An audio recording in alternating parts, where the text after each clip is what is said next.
சற்று முன் super star Rajinikanth அவர்கள் விஜயகாந்த் அவர்களுக்கு வந்து இறுதி அஞ்சலி செலுத்த வந்திருக்காரு. ஸோ அவர் வந்து ப்ரெஸ் மீட்டில் அவர் பேசினதை நம்ம வந்து பார்த்துருப்போம். ஸோ என்ன பேசினாருங்கிறது சில பேருக்கு தெரியாது. அவங்களுக்காக ஷார்ட் அண்ட் ஸ்வீட் அவர் என்ன பேசினாருங்கிறத வந்து பேச போகிறோம். சூப்பர் ஸ்டார் ரஜினிகாந்த் அவர்கள் விஜயகாந்த் அவர்களை பற்றி பேசும்போதே வந்து அன்பு நண்பர் அப்படிங்கிற வார்த்தையோட தான் ஆரம்பித்தார். நான் சொல்லியிருக்கேன், அவங்க ரெண்டு பேரும் அப்படி வந்து ஒரு நண்பர்களாக இருந்தாங்க. அதுக்கடுத்து அண்ணன் தம்பி மாதிரி வந்து அவங்க வந்து நடந்துக்கிட்டாங்க அப்படிங்கிறதெல்லாண்டு. ஸோ இப்போ நம்ம வந்து பார்த்தது அதே தான்.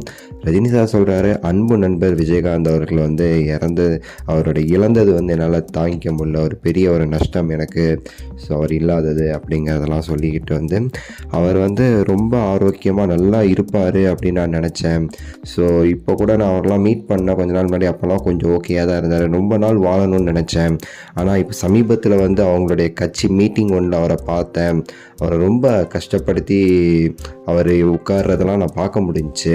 ரஜினி சார் அப்படி சொல்லலை, அந்த மீட்டிங்கில் அவரை பார்த்தேன், அப்போவே எனக்கு வந்து கொஞ்சம் நம்பிக்கை வந்து குறைஞ்சிருச்சு அப்படின்னு சொல்லி சொன்னார். அதுக்கு காரணம் என்னென்னா, விஜயகாந்த் அவர்களால் சரியாக உட்கார முடியல, எதுவுமே பேச முடியல, அவரால் அவரோட வேலையே செய்ய முடியாத மாதிரி அதில் வந்து இருந்தார்ல அந்த மீட்டிங்கில். அதை தான் ரஜினி சார் பார்த்துட்டு சொல்கிறாரு. அதை பார்க்கும்போது எனக்கு கொஞ்சம் நம்பிக்கை கம்மியாயிடுச்சு, ரொம்ப பலவீனம் ஆயிட்டாரு அப்படின்னு சொல்லிட்டு எனக்கு வந்து தோணுச்சுங்கிற மாதிரி ரஜினி சார் சொல்கிறாரு. ஆனால் அவர் வந்து ஆரம்பத்திலே வந்து இந்த உடல்நிலை பிரச்சனை எதுவும் இல்லாமல் ரொம்ப நல்ல உடல் ஆரோக்கியத்தோடு இருந்திருந்தால் தமிழக அரசியலில் ஒரு பெரிய ஒரு மாற்றம் நடந்திருக்கும். அவர் முள்ள வந்து பல நல்லது மக்களுக்கு வந்து அப்படி வந்து பல நல்ல விஷயங்களை வந்து செஞ்சுருப்பார். அப்படி செய்ய எல்லா மனமும் கொண்ட ஒரு நபர் தான் விஜயகாந்த் அவர்கள் அப்படிங்கிறத சொல்லிட்டு அவருடைய ஆத்மா சாந்தி அடைய வந்து நான் வேண்டிக்கிறேங்கிற மாதிரி ரொம்ப உருகி கண் கலங்கி வந்து சூப்பர் ஸ்டார் ரஜினிகாந்த் அவர்கள் வந்து பேசினதை நம்மளால் வந்து கேட்க முடிஞ்சிச்சு. நம்ம சொல்லியிருந்தோம், நேற்று நம்ம சேனலில் கூட அப்டேட் பண்ணோம், நாளைக்கு காலையில் வந்து 7:30 மணிக்கு ரஜினி சார் வந்து அஞ்சலி செலுத்த வந்துடுவார் அப்படின்னு சொல்லிட்டு. ஸோ அதுக்கேற்ற மாதிரி ஃப்ளைட்லாம் கிடச்சி வந்து இப்போ வந்து வந்திருக்காரு சூப்பர் ஸ்டார் அவர்கள்.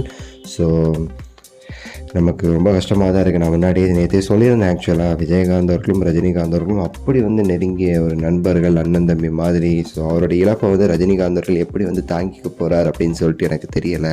ரொம்ப கஷ்டப்படுவார்னு சொன்னால் அவருடைய பேச்சில் அது நமக்கு வந்து தெரிஞ்சிச்சு.